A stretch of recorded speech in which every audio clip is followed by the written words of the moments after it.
want you to subtitle the message for this morning, How to Establish the Finish from the Start. How to establish the finish from the start. Go with me to Nehemiah chapter 2, and you'll have a second to get there. Now, I'm going to give you a very simple answer, and then we're going to just follow it for the rest of the time. To establish the finish from the start, I must see the finish. To establish the finish from the start, I must see the finish. Now, I can hear somebody saying, well, I don't know if I can see the finish. I'm going to help you out. Just want you to write it down right now. I have to see the finish. Now, listen. When I say I have to see the finish, I have to see what God desires to accomplish for his purpose. I have to see it. There's something right now in this dispensation of time in your life that God wants to establish for his purpose. You got to see the finish. See, oftentimes we see, well, that's going to be hard, or that's going to be, no, what's the finish? What is God trying to bring to a state of excellence or maturity so it can continue with excellence? Listen, what is it that God is trying to do in me and through me for the benefit of others? I have to see the finish. Now listen to me. When God speaks, I must take time to see. When God speaks, I must take time to see. Whenever God speaks to us, we have to take some time to see. Because somebody can speak and you don't take the time to see. Now I'm going to go back to when I was a child. My parents would give me instructions, and I would go off and do them, or do what I thought was doing them. And they would often say, what are you doing? And you say, well, you asked me to do this, or you told me to do that. And they said, do you see what you're doing? You know, and the one that would get me is, you know, I had a hard time figuring out how to wash the dishes and keep the water in the sink. For some reason, no matter how I washed the dishes, the water came out of the sink and started running down the counter and over I just had a hard time. I don't know. I don't understand what happened, but for some reason, the water would not stay in the sink. I think there was something wrong with the sink in the house where I grew up, that the water just would not stay in that sink. I look, it would be all around the backsplash, and my mother would come and say, do you see what you're doing? I said, I'm washing. No, you're making. She would say, you're making a mess. I'm saying, no, I'm washing the dishes. No, you're making a mess. Come on now. What she was saying is, wait a minute, I gave you some instructions, but you haven't taken time to see how to do them. You haven't taken the time to see what I'm trying to get in you. She said, you're not taking the time I'm trying to teach you how to be clean. I'm trying to teach you how to handle responsibility. You know, sometimes I'll tell my son, take out the trash. And he say, I took out the trash. And I say, do you see this can? Or I didn't see that can. In other words, you didn't take time to see the instruction. You just grabbed the can you saw in front, didn't realize there's cans in every room. You got to, come on now. And listen, oftentimes God speaks to us, but we don't take time to see, what is God saying to me? If God speaks to my heart to come to Bible study, it's not about parking in a parking space, walking in a building, and sitting in a sanctuary. He's trying to get me to see something. What? Wait a minute, God. What are you trying to do in my life that you need me at Bible study? What are you trying to do through my life that you need me here every Tuesday? What are you trying to do that's going to be a benefit to others that you want me here? God speaks to my heart. You need to be at men's fellowship. You won't come if you don't take time to see. You'll tell people, yeah, you know, God really been on me about that. That's a person who has heard but hasn't taken time to see. Because when you take time, come on now, to see what God is trying to do in you and through you and for the benefit of others, it changes your urgency. Come on, church. When you really sit back and say, wait a minute, God is trying to change my life, save my marriage, help my children, fix some error in me. When you take time to see, come on, church, it changes your urgency. Now listen to this statement. God will give us a vision of the finish if we allow him to. God will give us a vision of the finish if we allow him to. And I want you to make a note of this statement too. And as I obey him, I will get more clarity. And as I obey him, I will get more clarity. Now, I'm going to give you an example, then we're going to get into the points are not going to take long this morning. They're very simple and straightforward. Listen, I'm going to give you an example. 25 years ago, now, I was teaching 6th and 7th grade in the Christian school. Just had 10 or 11 students in front of me, teaching that class. And God spoke to my heart that I was going to need those children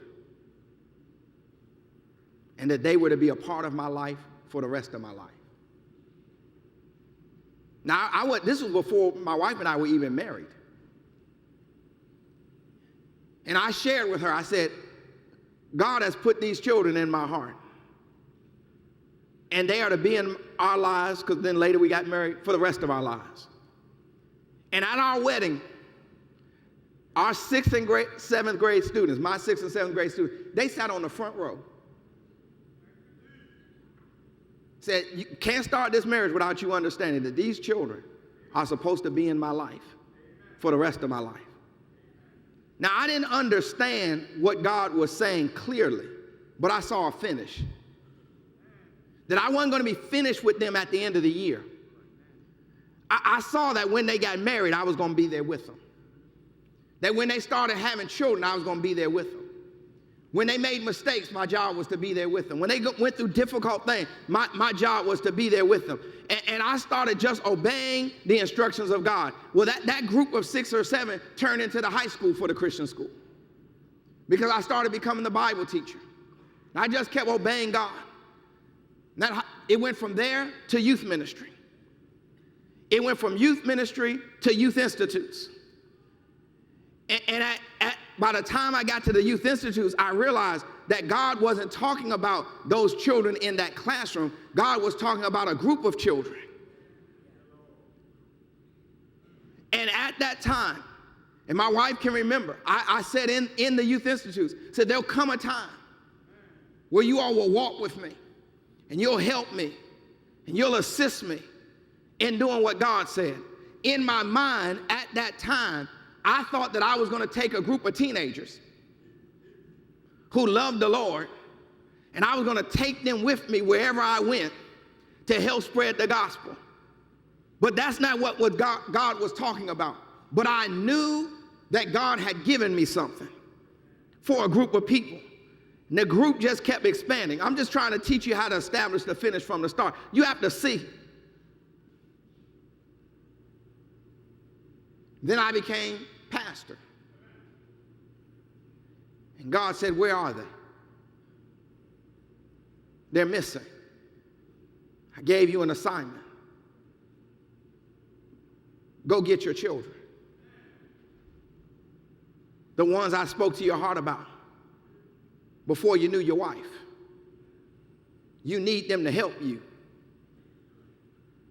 So I started trying to find those I knew by name and face.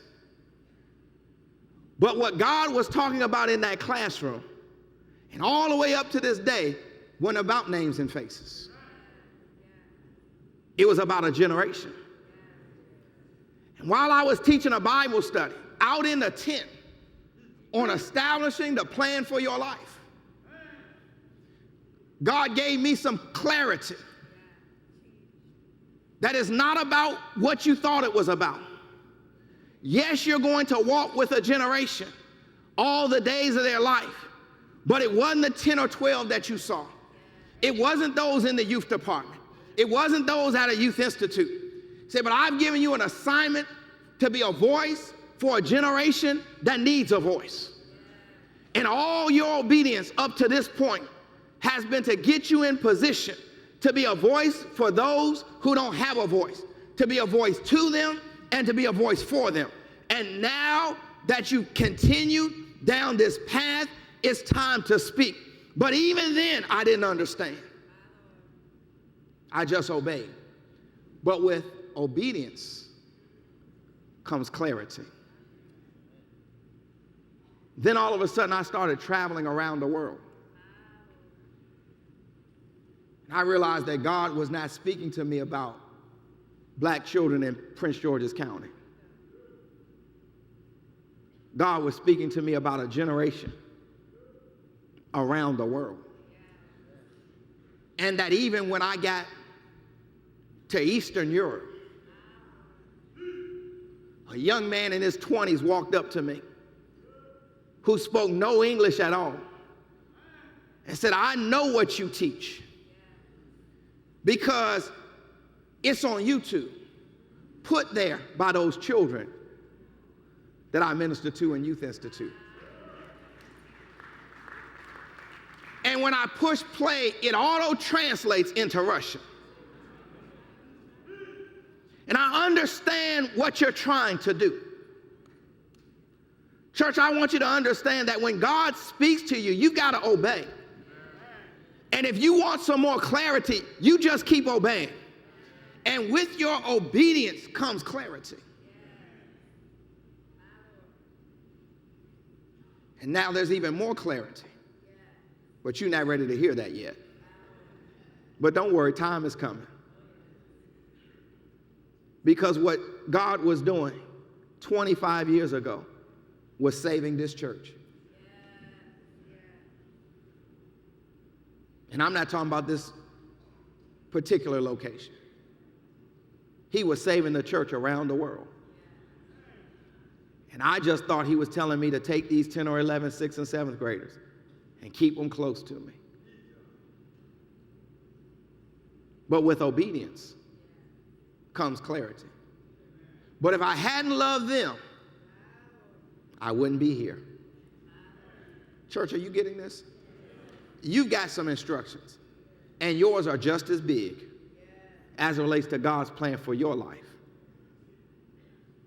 So I want you to note this as your point. First point, I'm going to give you 3 things that we have to establish. First one is this: I must establish what I have. I must establish what I have.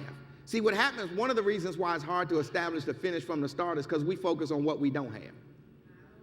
I don't got nobody to help me. I don't have this. I don't have that. Wait. What do you have? The first thing, see, if you're going to establish the finish at the start, you got to start off right now. What do I have? You know, if you get ready to go on a road trip, the first thing you have to look at is, what do I have to get to the destination? What type of car do I have? See, because if you got to take a road trip, you got to use the car you have. It would be nice to go rent a Lamborghini or a Rolls Royce, you know, but the reality is you're going to have to take the 20-year-old Honda that you got. So I gotta look at what I have, amen? And oftentimes, the reason we don't finish is because we don't think we have what we need at the start. Listen, make a note of this statement. If I have instructions, then I have what I need. If I have instructions, then I have what I need. I just have to see it. If I have instructions, then I have what I need. I just have to see it. Because God's not going to give me instructions without what I need to accomplish them. I just got to see it. Come on, church. Now watch this, Nehemiah chapter 2. We know in the book of Nehemiah that Israel is in captivity. The city of Jerusalem is lying in ruin, and God is speaking to Nehemiah's heart to go and to rebuild the city. Now, Nehemiah is basically a slave. He is the cupbearer for the king. He has no money, no resources, no authority, no power to rebuild the city, and the city is under captivity. But God has spoken to him to rebuild the city. Now, God wouldn't give him the instruction without what he needs. Now, I would suggest that no matter what you're trying to accomplish, you're not as in bad a starting point as Nehemiah was. Oh, and by the way, it's the king and his kingdom that tore down the city to begin with, and has the rule. Now watch this. It says, and it came to pass that in the month of Nisan, in the 20th year of Alexandrus the king, that wine was before him. And I took up the wine and gave it to the king. Now I had not been before time sad in his presence. Wherefore the king said unto me, why is thy countenance sad, seeing thou art sick? In other words, you aren't sick, but something's going on. This is nothing else but sorrow of heart. Then I was very sore afraid. And I said unto the king, let the king live forever. Why should not my countenance be sad when the city, the place of my father's sepulchres, lies in waste, and the gates thereof are consumed with fire? Then the king said unto me, for what dost thou make request?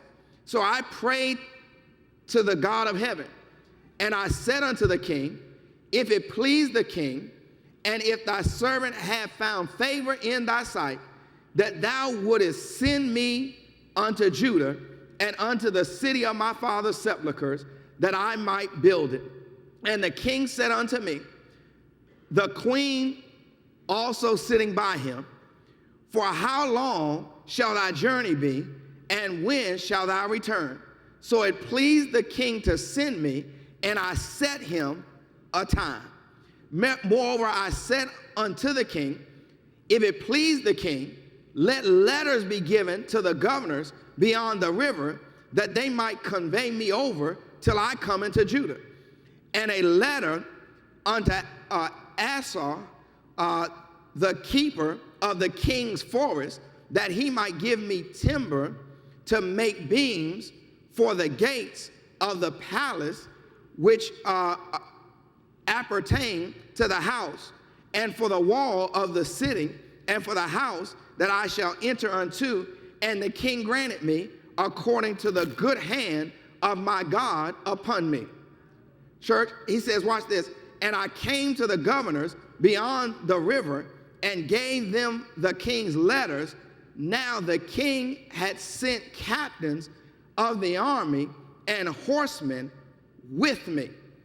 Watch this. But when Sanballat, the Horonite, and Tobiah, the servant of the Amorite, heard of it, it grieved them exceedingly that there was come a man to seek the welfare of the children of Israel.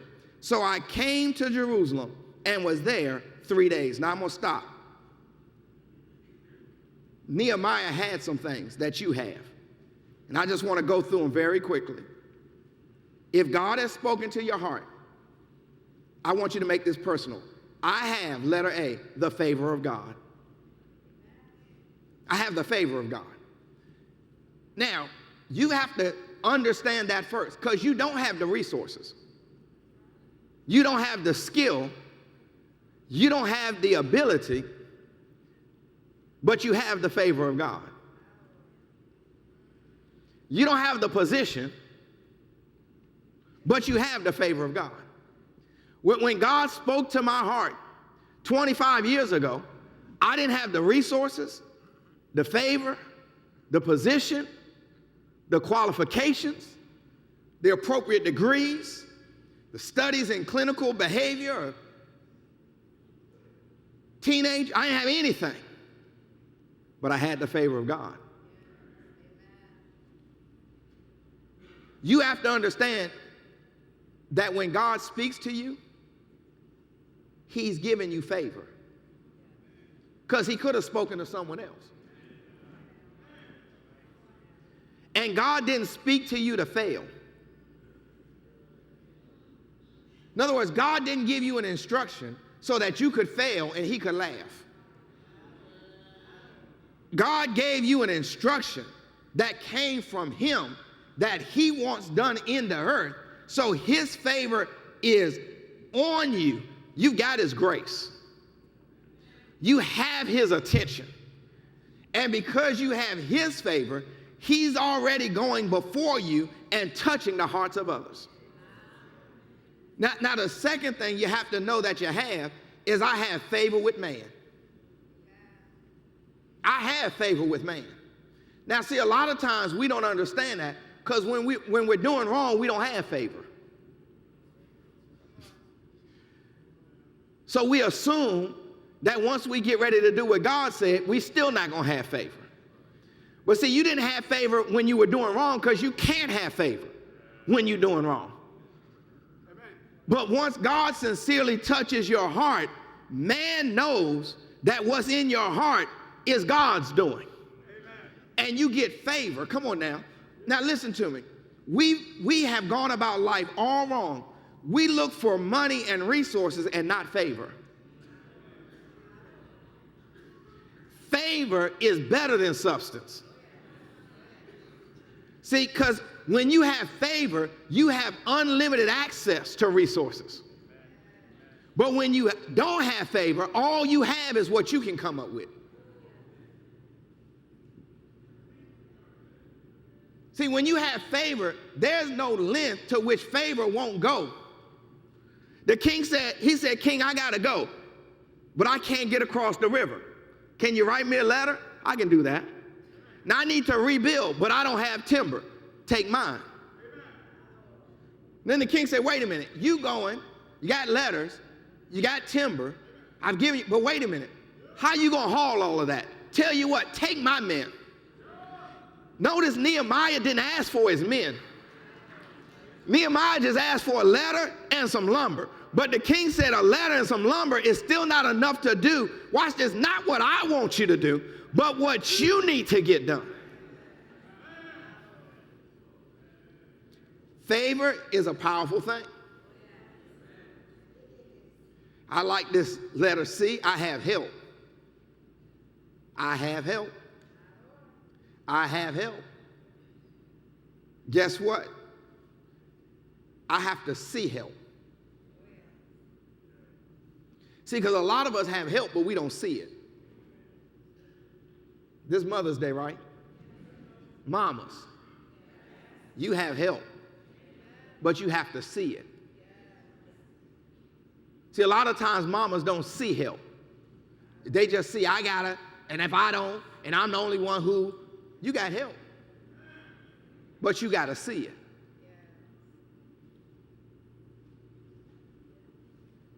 You got help, but you have to see it. Now watch this. There are some young adults in here. They're in their 30s, and some of them getting close to 40 now. You have to understand, 20 years ago, I thought God brought you in my life for me to help you. God brought you into my life for you to help me. You're my help. You're my help. Now, the world may not think I have enough help.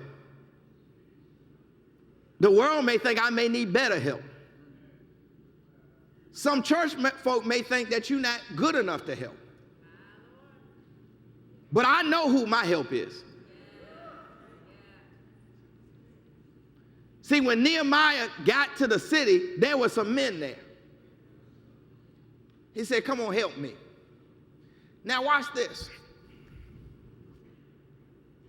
The men who built the wall already lived in the city without a wall. The men who built the wall lived in ruin. All they needed was somebody to help them to see that it could be rebuilt. So the same people who were living in ruin rebuilt the city. He didn't bring in outside contractors. He used the same people that everybody thought could never get it back together to get it together. I'm trying to teach us something this morning. See, a lot of times we don't see the help because the help is living in the problem. But the help is living in the problem because they don't see that the answer has come. But church, we don't need outside contractors to reconcile our folk back to God. This is our work. And what we have to stop doing is worrying about what we've never done before. Because people always say, well, Pastor, I hear you about restoring this generation, but I just don't know how we're going to do that. Well, I've never restored a generation either. Right. I've never done it either. I've never transitioned a church from one generation to the next. But the hand of my God is upon me. And I can see it.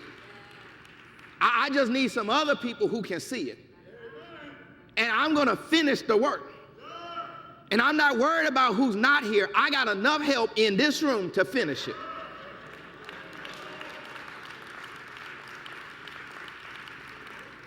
And so at some point, you got to take a minute. Now, you've been sitting in this church hearing me say this year after year, week after week, month after month. I just need you to take a minute, sit down, and see it.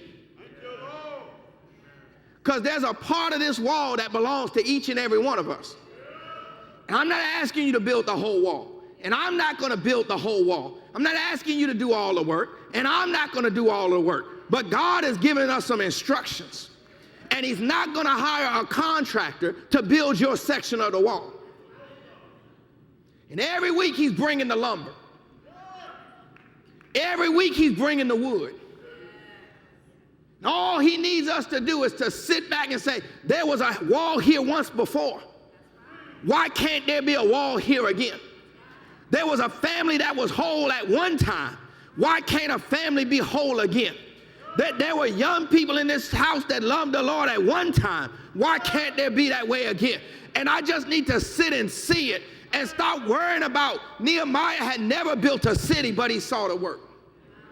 He saw he had favor with God. He saw he had favor with man. He saw that he had help. Watch this letter D. We have time.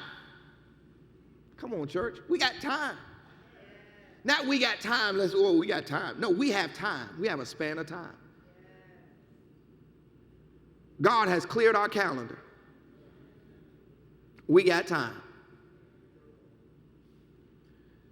Now, the fourth thing we have is going to sound like a negative, but you got to know you have it. We have opposition. But here's the thing. Opposition can only stop you if you give place. So don't give your opposition the time of day. Y'all know I'm coming back to that, right? All right, listen. The second thing that I must establish is I must establish a plan. I can hear somebody say, why not the plan first? Because if you don't see what you have, you'll never put together a plan. The first thing Nehemiah did was he walked the city. He had to see what he had. Then you can establish a plan. The Bible says in Psalms 37:23 that the steps of a good man are ordered by the Lord. In other words, we make the plan and we trust God to order our steps. Sister Cherry, you can probably remember me sharing this with you, that I had a vision. I could see that one day I would load young people up on a bus and take them from church to church. And I would minister the word, and they would minister the gifts and talents that God has placed on the inside of them to be a blessing to others. I knew it came from God.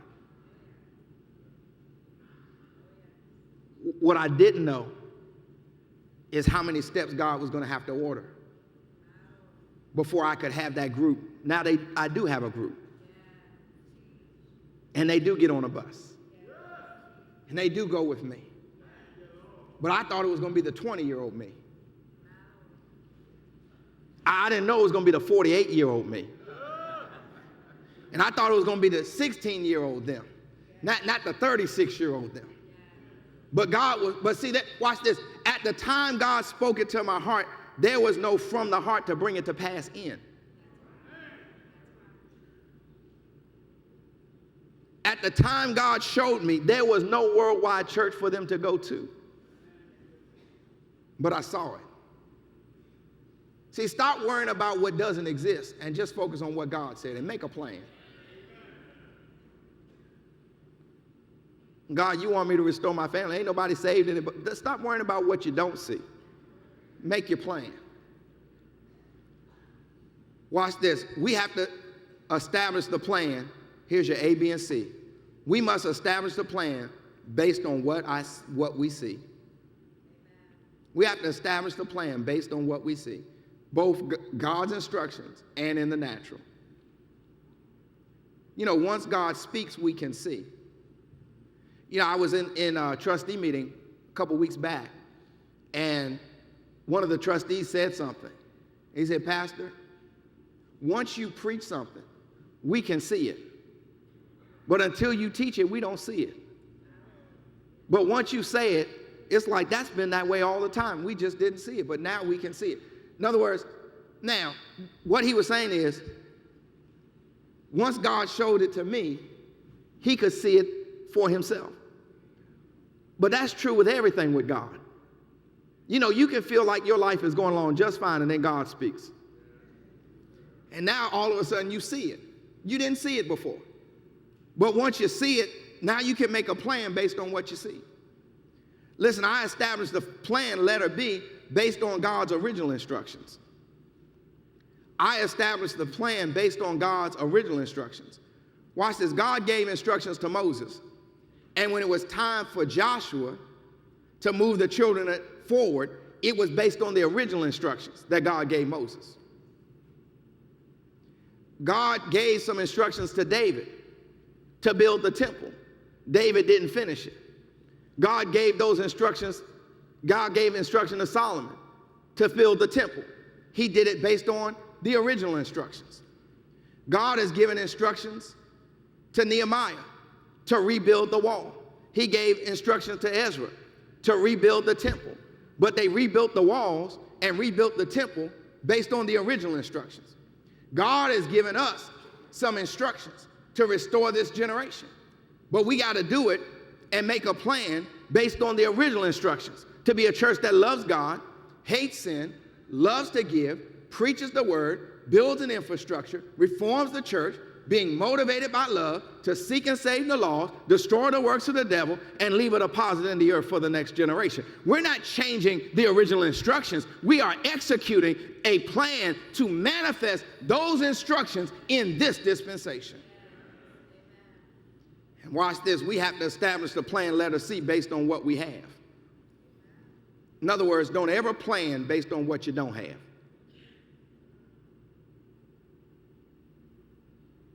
Right now, all you have is the favor of God, the favor of man, the help that you currently have, the time that you have, and ignoring the opposition that's coming your way. That's all you can work with. At the time I started teaching Restoring This Generation, there were very few young adults in this church who were fired up about doing what God said, but I had one or two. That's all. I'm going to work with you. I'm going to use the 4 or 5 of you to demonstrate to the church that there's value. Just hang in there with me. And don't worry about the fact that none of your friends are here. They're coming. Don't worry about the fact that maybe people are looking at me funny. Just keep coming. Just keep growing. Just stay focused on what God is doing in your heart and in your life. And then point number 3, the third thing I must establish is I must establish the work. Now, when I talk about establishing the work, I'm not talking about the task. I'm talking about the purpose. See, the purpose for the work is more important than the tasks that are required to complete the work. And oftentimes, on this Mother's Day, we get preoccupied with the task and forget the purpose. And what we've got to establish in our heart is the purpose, because the task will wear you out. The task will make you weary. The task will make you want to quit. The task will seem insurmountable. The task will seem like it will never get done. Listen, there will always be a list. So one of the things me and my wife go round and round about all of the time. I keep trying to tell you, baby, as long as you're alive, there's always going to be a list. But at some point, the list is not the priority. She say, but look at the list. But I'm saying, but purpose is more important than a list. Listen, what we've got to establish in our heart is the purpose, not the task. Once you got the purpose embedded in your heart, the tasks become more manageable. They don't wear you out. You don't get overwhelmed. You're not focused on how much still needs to be done. Because listen, right now, today, the church is not ready for the next move of God. If I focus on the volume of work that it's going to take to get the church around the world ready for the next move of God, there's more to do than seems humanly possible. So I have to shut out the task and just focus on the purpose. If God has said that it can be done, then we can do this. And so I put my heart on the purpose and not on the task. And when I put my heart on the purpose, I don't mind working the task, because I realize every day, every step, every brick, every log, every moment, every sacrifice, I'm getting closer to the goal. And when it's time for the gates to be built and the doors to be shut and to say that it's finished, if I just keep my mind grounded on the purpose of why God has me working, when the time arrives, it will be done.